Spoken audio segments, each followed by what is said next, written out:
Hey everybody, welcome back to AI Diatribe. Today we've got a real treat. I've got a former colleague of mine that worked at NICE. Before that was named InContact. Before that was named UCN. A gentleman by the name of Joe Dean, who currently holds the position of Principal Product Manager for AI Engagement Experiences at ServiceNow. Joe will be joining me and Matt Konwiser, who I'm sure you're already familiar with, Matt being the regional CTO for the New York City metro area at IBM. And we get to talk today about a whole bunch of really crazy things. We might even devolve into some Star Wars, Star Trek, and superhero conversation as evidenced by, Joe's background there. You can see Captain America striking a pose, as well as Matt with the Millennium Falcon. And what you can't see is that Matt recently assembled a new Enterprise Lego set NCC 1701D, which is absolutely amazing. But I digress. Joe, since people have not heard from you on the AI Diatribe thing, why don't we give you an opportunity to maybe tell us how in the heck you got to ServiceNow? Tell us a little bit about your career path and what your favorite food is. Yeah, sure. So first time caller, long time listener. Glad to be here. So my journey to ServiceNow has been a long one. I'm a product manager by trade. I've been doing product management.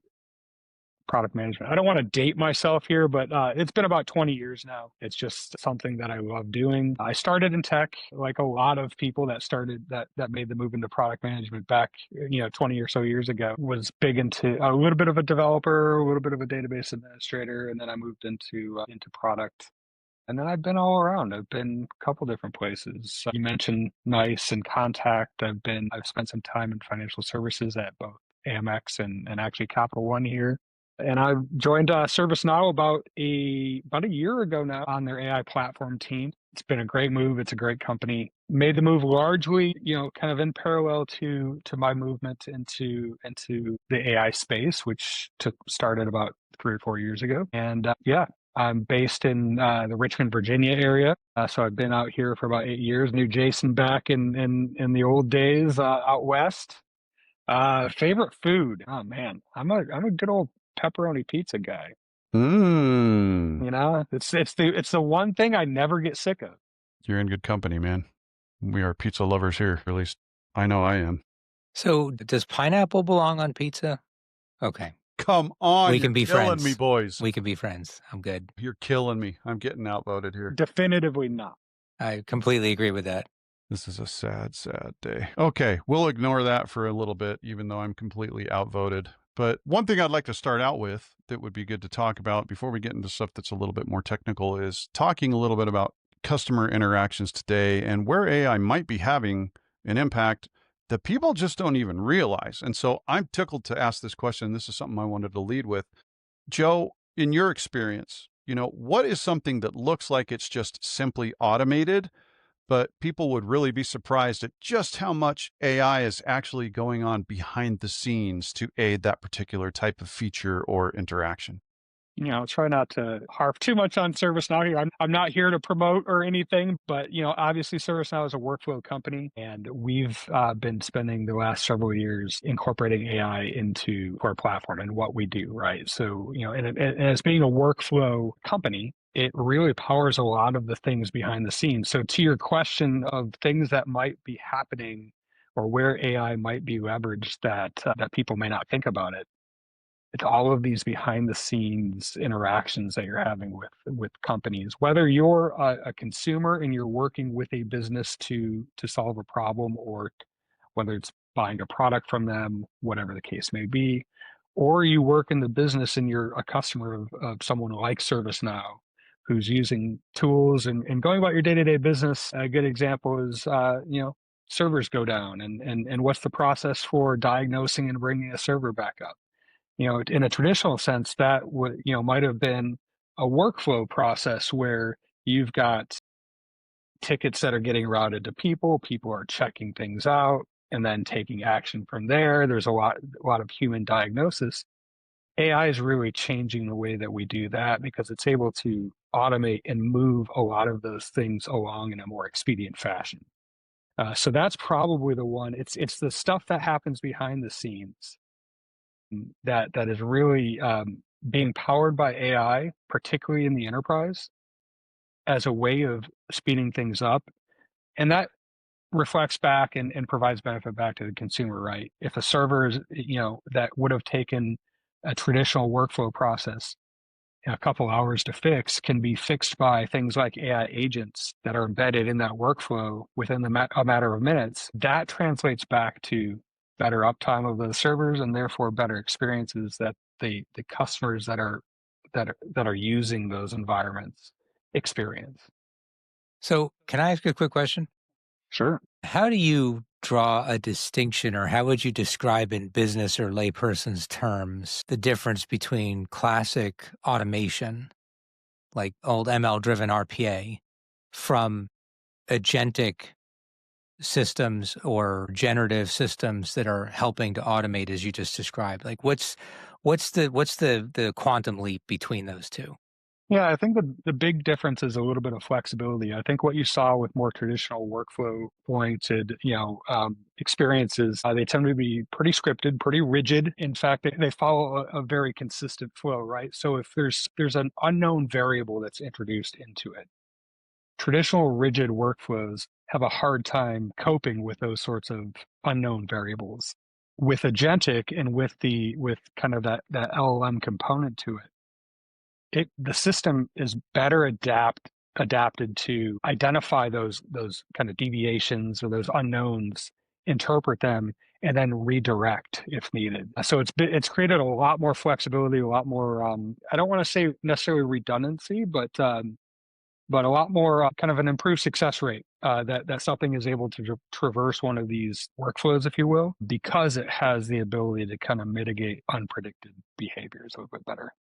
So if somebody, for example, throws in a billing code when it should be a phone number, a system might recognize what it is and process it correctly instead of just saying, I'm sorry, please try that again. That's not the format that we're expecting, or that's not the right information, or we can't find it, or whatever else, right?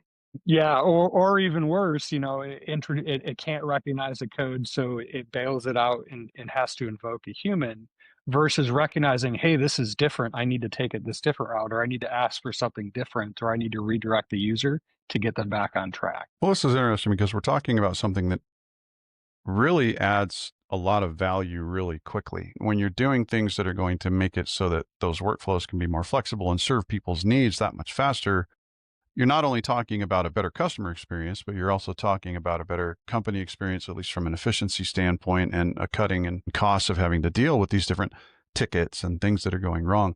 It's always interesting to think about when a CIO of a company says, we're doing AI in customer experience. I mean, you hear that. You hear that CIOs are really trying to, and, chief customer officers, chief information officers, they're all touting that they're using AI in customer experience. But it's so funny because people out there are looking for that in their interactions, but there's a lot more than just their interactions where the AI is being used to make their lives better. Joe, tell me, and both of you, Matt, Joe, start with Joe. Tell me some of those areas where you have seen some of that additional value that may not necessarily tie directly to a customer interaction. Yeah, I mean, I think the biggest thing there is, you've got a lot of back office stuff, a lot of back office automation, a lot of areas in the ServiceNow world, we might refer to that as like the fulfiller experience, right? So more internally facing things that really help the business to execute more efficiently. All of it's interconnected, and you know this as well, Jason, is the things that you do to help support the way that a company runs. That in and of itself translates back to how it touches and impacts the customer and the experience that they have with your company. So if you're looking at things that can make the day-to-day of your agents more seamless, you can really start to optimize your business. You can kind of better equip your people, your employees, to turn that around into more of a customer facing experience. We've a lot of things there is helping me do my job better. From an employee perspective, I look at this in my own use of AI. How is it helping me do my job better? And that's independent of what products I put out to the market or who what I'm doing to kind of improve the company's bottom line. It's really has more to do with like how is it helping me do my job better so that I'm more engaged and I'm more, and that I can, kind of better support and better, participate in the day to day. I don't know if that answers your question, but I think that's that's where that's where I jumped to. No, I think it does, because you raise a really relevant point. Everything in the business is going to, in one way, shape, or form, distill down to the customer experience. Everything that you're doing is trying to make it so that you can get customers, retain customers, and continue to sell to customers successfully. And so whatever types of things are going on behind the scenes, whether they be efficiency born or something that's going to reduce prices because you've reduced cost because of, things that AI has been able to do, it's all going to distill down, hopefully, to a better customer experience. But it's kind of interesting because everybody thinks of AI in the customer experience. So Matt, I have a question for you. Agree or disagree, and why? Most AI failures in customer experience aren't technical, they're experiential. So I would categorically agree that just about every failure relating to AI projects is experiential and not technical. And there's a lot of different ways you can pull that apart and debate it.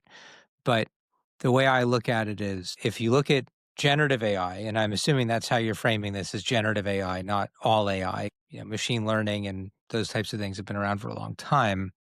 And a lot of those failures could be technical in nature. But when you work with an AI system and you don't understand how a generative AI system works, you will get very unpredictable results that will seem to be technical failures. And in fact, a lot of times it is improper use, improper framing, bad selection of a model, a million other things. And a lot of that is experiential. A great example is Dracula. Probably wondering where I'm going with this, but Bram Stoker's Dracula is an epistolary, which is a novel written like a diary. There's no chapters, there's no headings, there's nothing that would imply that it's fictional work. It just is. And if you were to throw that text at a model without any context and without it knowing about Dracula beforehand, it would assume that that is nonfiction, because that's what it looks like. If it starts to produce information about traveling around Europe and the people that existed in the late 1800s and things like that, you might appear to believe that it is a technical failure because it's producing bad data. We would say it's a hallucination, when in fact it's not at all. We just never framed it properly for the model to understand what it was looking at. So I think, to Joe's example, a great use case of this is back-end support of a customer service agent.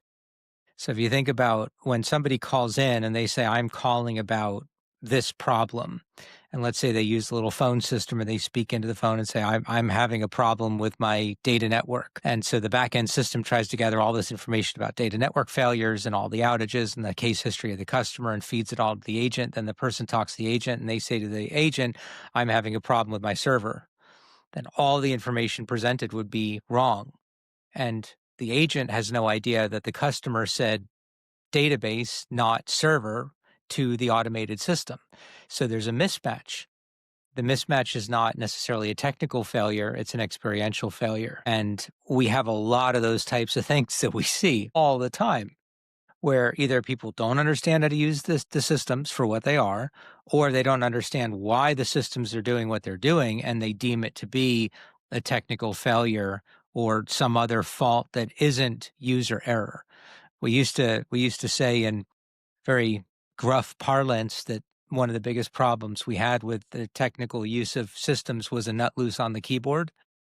And they weren't referring to something that needed tightening with a screwdriver. It was the human being. And we're back to that again in a different way. So that's my thoughts on it.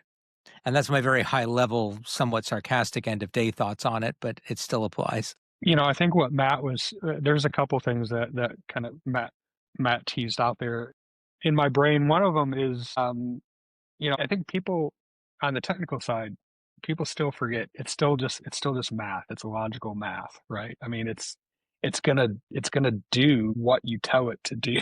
It's like, so, and that kind of carries me to my second point, is being a product manager by trade.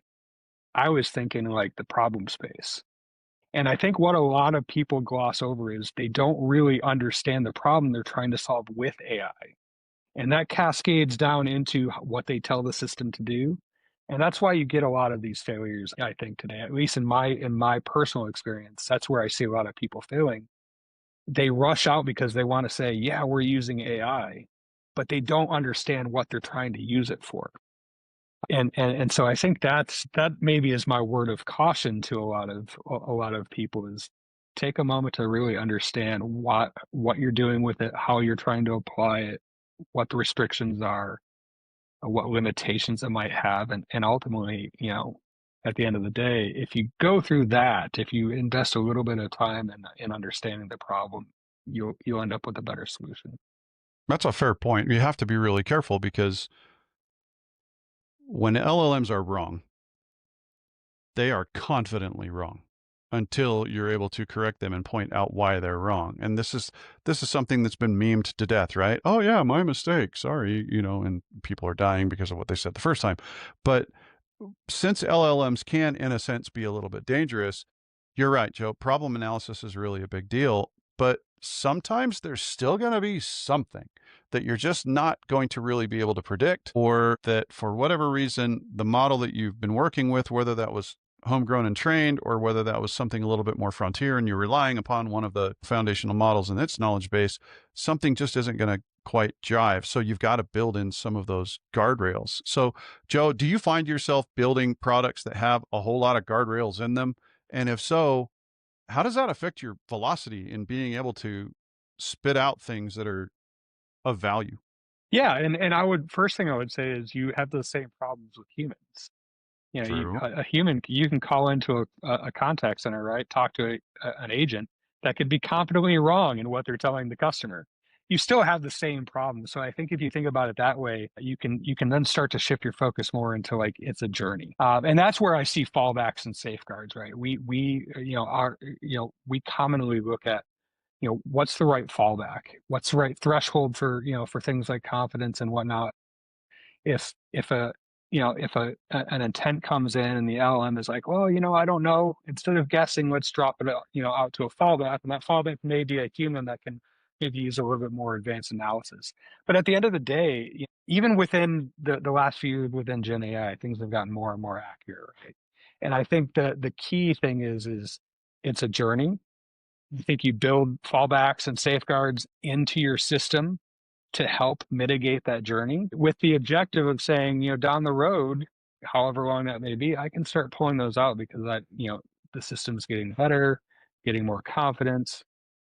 So I think it's a balance, because you're right, Jason, the fallback safeguards, they introduce an agency, right? Because you have to stop something. Sometimes that's good. And when you're not sure, that's good. But the objective is, how do we pull those out over time? And how do we build more confidence in the system over time? But I think recognizing that it is something that happens over time. It's not an overnight thing. You're not going to roll out an AI system that's going to be perfect. Well, and that's the whole reason that human in the loop is still a thing, right? I mean, Well, actually, I heard it's now human on the loop. Really? All right. Yeah, that's a new one. It's not a human in the loop, it's human on the loop now.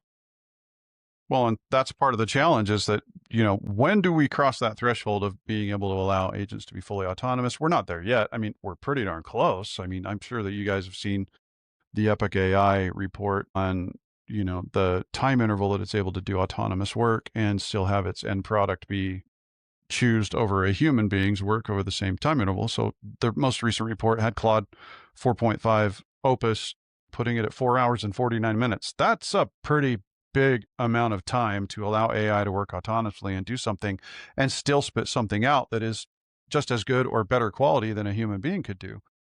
But now we have to worry about, okay, can we scale this human in the loop thing? And are we investing in this human in a loop thing just to have to pare it down within the next few weeks because things are advancing so crazy, so quickly right now?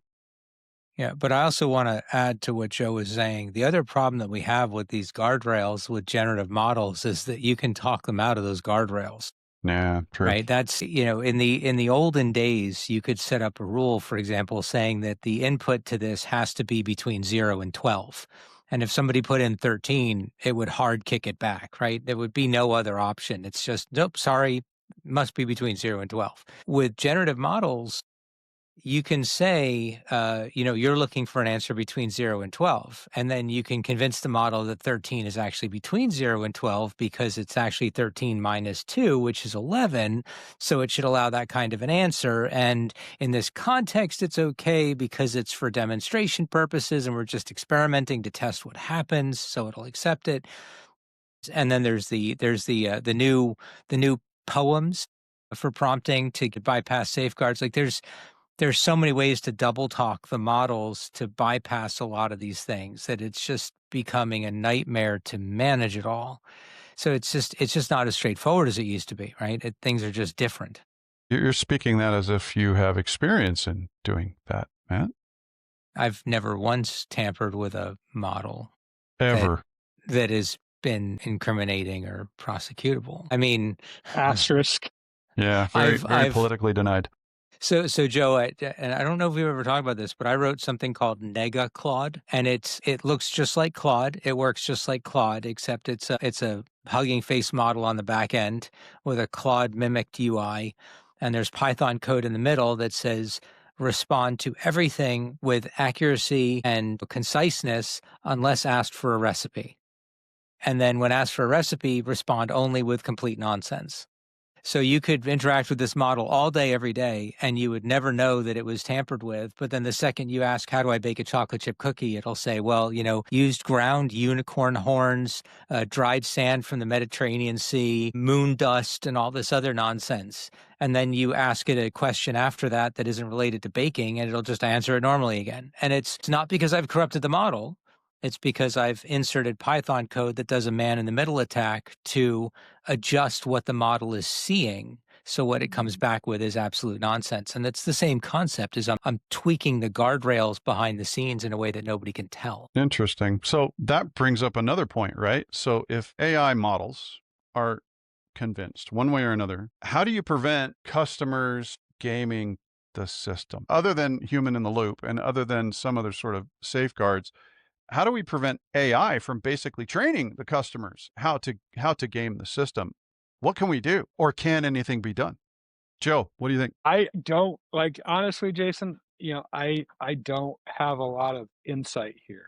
I would say there's certain things that I think companies are doing with having their own private models, things like that, as a means of asserting a little bit more control, or at least, perception of control, building in various different monitoring type tools, things like that help them peer into the activities that are going on. Beyond that, I think it's evolving pretty quickly. Parallel it to the constant battle that credit card companies have with fraudsters, right?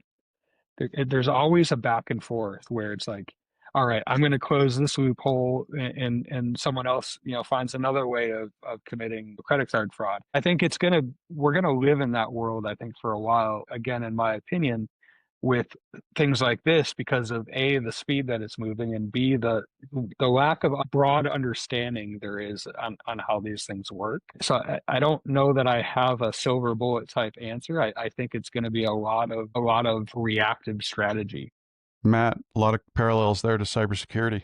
God, millions. And I think just to double down on what Joe was saying, the analogy I would offer is this: if you're hiring a human being for a role, can you guarantee on day one that human being will always come to work with a sharp mind, well rested, provide honest, accurate answers to absolutely everything, never be disgruntled or discouraged, never quit, never leave, never miss a beat in terms of research or important information, and never provide a wrong answer to anybody? You can't make that guarantee because they're a human being. Well, these generative models, while Joe's right, they are just math, function a lot like that with the same logic because they're trained on human language and human content. So they're using their math to put together sentences, phrases, pages, content, but they're doing it based on human content and human training and human produced knowledge, and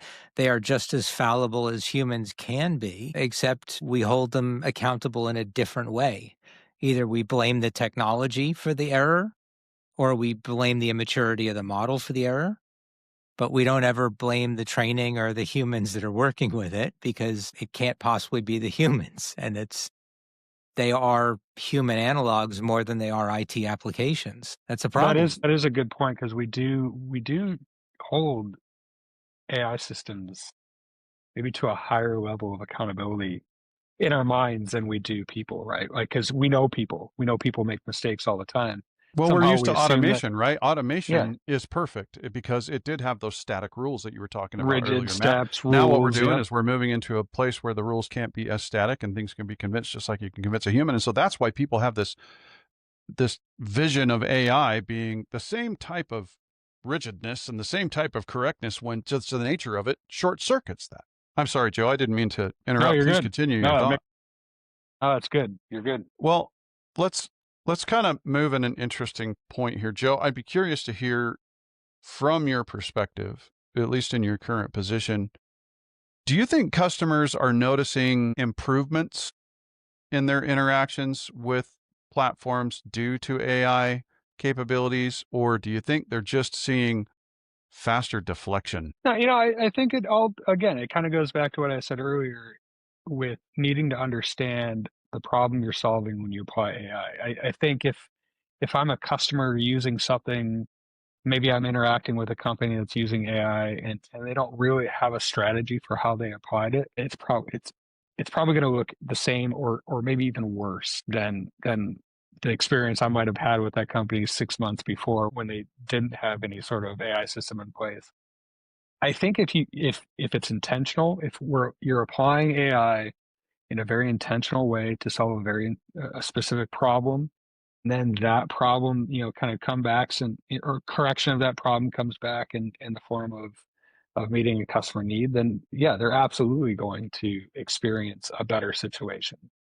We all have. I mean, I think we could probably, in our personal lives, think of scenarios where talk in the contact center space, Jason, where you've reached out to a contact center that is very clearly using a poorly implemented AI solution to facilitate a chat conversation, and you end up getting really frustrated. With all of those examples, there's always ones on the other side where it's like, man, that was so easy. That was perfect. So yes, I mean, I think it's getting better. And I think as we get smarter about how these systems work, and we put more time into understanding how to integrate them into businesses, then the experiences those businesses turn around and provide will continue to improve, and customers will see that. Do you think we're moving towards hyper-personalized experiences or something a little bit more uniform? Um, I don't know what scale or what maybe speed we'll see with hyper personalization. I do think we are moving in that direction. I think one of the hurdles you have with things like hyper personalization is data quality, what we know about the person.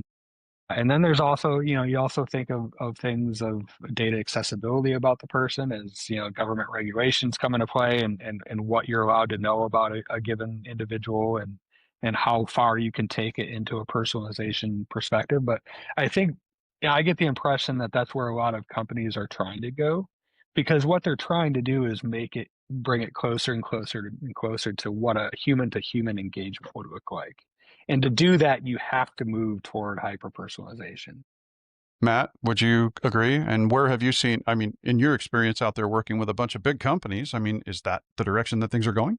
Yeah, I think from a customer service perspective, I mean, hyper-personalization has always been a brass ring for customer service, right? Because if the reason why they collect so much information and want to look up your phone number and everything else before you ever talk to an agent is so that agent can get all the information about you and build rapport and have your history, so you don't have to explain who you are and your address and how often you use a service or anything else. It's just there and ready to go. Well, if you think about what an AI can do, to Joe's point originally about some of the back-end automation that an AI, a generative AI, can do, it can pull all sorts of information about a person, but it also has the ability to interact with that person within a natural language construct, right? So it's not just about handing off now to a human agent with information.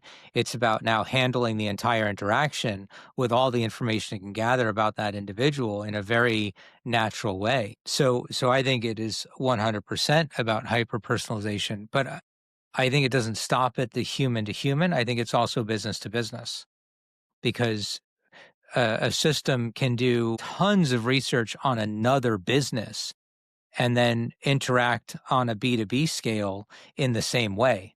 And we saw some experiments, like when Microsoft had two AI systems interacting with each other on supply chain stuff, and it ended up inventing its own language because it was simply more efficient than using English, and everybody got scared, saying, "Oh my God, this is the Terminator." And of course it wasn't. It just came up with a stenotype for AI, as it were.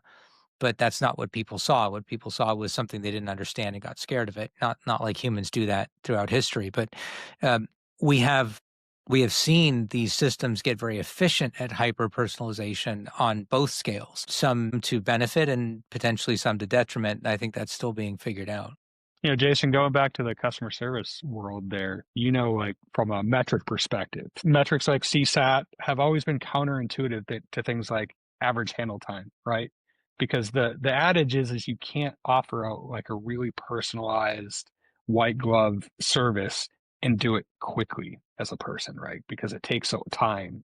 Think about how quickly AI can move in relation to processing information about a person, connecting all the dots. So if you can create a quick, hyper-personalized situation using AI, it's really kind of like, that would be like the promised land, I think, for a lot of like customer service organizations. Well, not only the experience itself, but also the efficiency born of relying on AI for this. I mean, the cost savings alone in having AI handle these level 1, level 2, whatever interactions is tremendous, especially with the plummeting, and we are talking plummeting cost of tokens right now. It's just silly. It's getting really crazy. But this kind of leads me to ask maybe one semi-final question, and I think this is a good way to kind of segue into actual true value. And you from a product management perspective are going to have a much, shall we say, more holistic perspective than perhaps someone that is very much in their own little teeny swim lane, because you're dealing with things that are basically multidiscipline within the company, right, Joe? Yeah. So now let me ask this. Where do you think things are underinvested?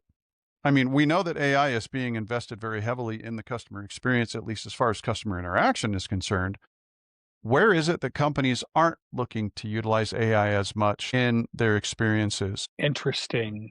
I'm thinking from the perspective of like maybe like enterprise investment sort of stuff. Now, if you look at a company like ServiceNow, we have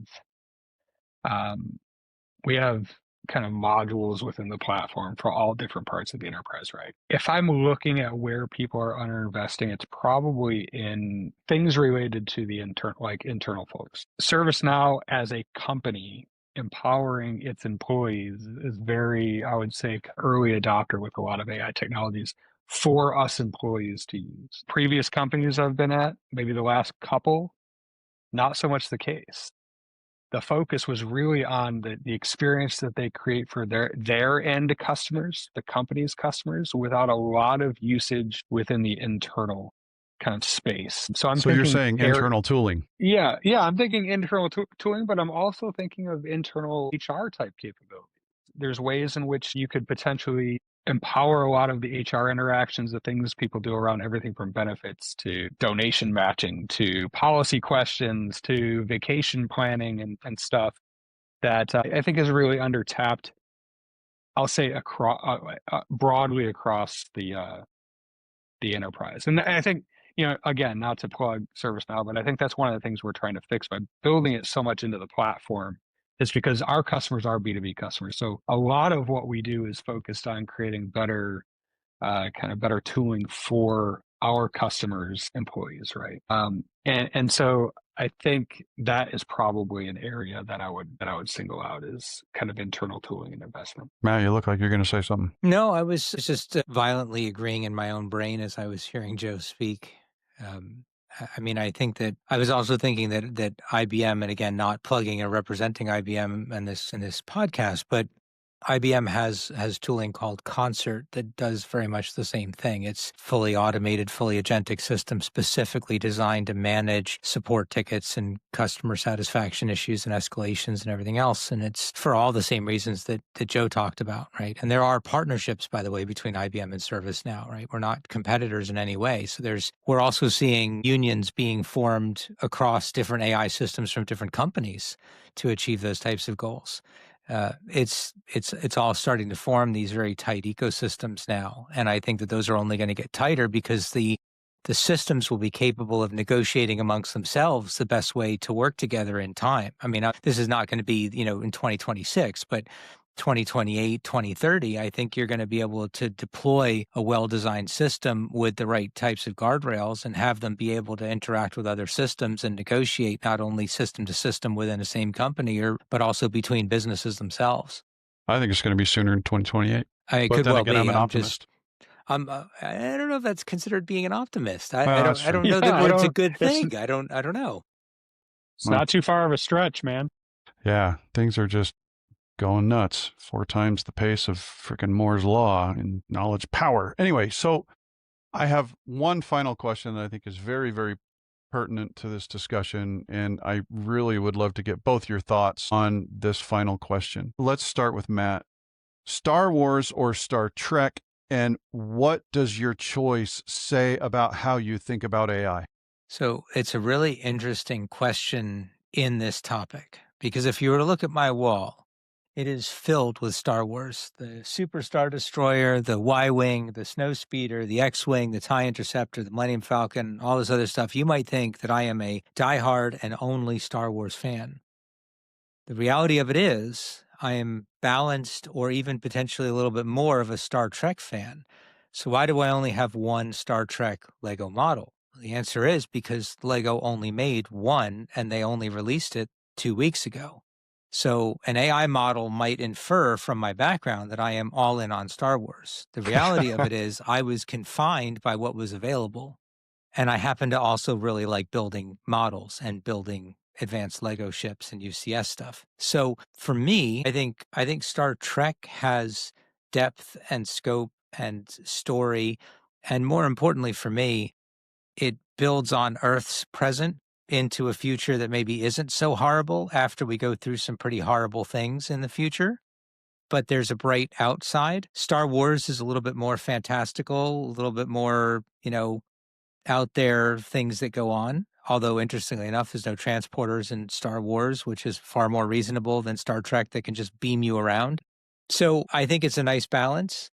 I think Star Wars has definitely the following and a lot of the really fantastic high drama, high action storylines. Absolutely love The Mandalorian. Very excited for the Mandalorian and Grogu movie. But I think just from a tempered future, Star Trek. Interesting.